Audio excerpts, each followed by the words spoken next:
Using po ng ating cinnamon bar or cinnamon bark.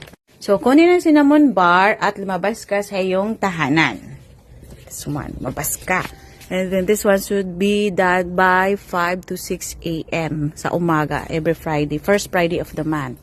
Tapos, ito po ay bulungan ang cinnamon bar or cinnamon bark.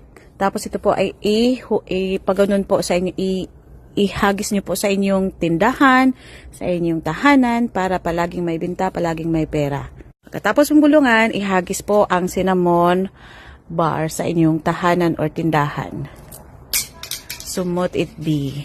Ito po ay hayaan lang dito ang inyong mga cinnamon bar na inyong hinulog. Ito po ay magdadala ng kaperahan sa inyong tahanan at maraming benta. First Friday na naman, ito po ang ritual na kailangan nyo. Kumuha po kayo ng cinnamon powder kung gusto nyo maraming sales within the month. Maraming biyaya, hindi mo na alam kung saan nanggagaling yung perang papasok sa buhay mo. Ito po ang tamang ritual sa cinnamon ground o cinnamon powder. Yung mga legit na cinnamon ground po ang yung kukunin.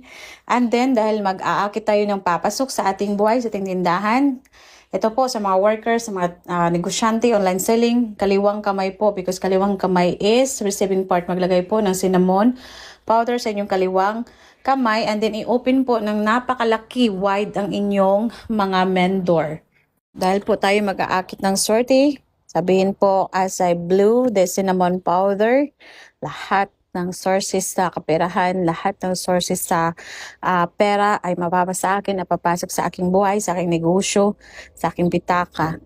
So ganito po, feel the energy of the universe na magbibigay ng kapangyarihan sa ginagawa mo. Ito po ay abundance kasi ang ating cinnamon powder at pangontra din tumalas. So ganito po, as I blew the cinnamon powder, lahat ng kaperahan ay papasok sa aking bahay. Lahat ng sources ng kaperahan ay papasok sa aking bahay and I claim it. Tapos, una mo pong ipasok ang iyong kaliwang paa and then blue. Swerte, swerte, swerte, money, money, money come, money plum, money come, money come, money come. Ganun po. So, i-blow nyo po talaga. Ito ang gawin every Friday. So, kumuha po ng pure na cinnamon powder at saka with intention po and cinnamon bark. Every Friday lang po ito gagawin.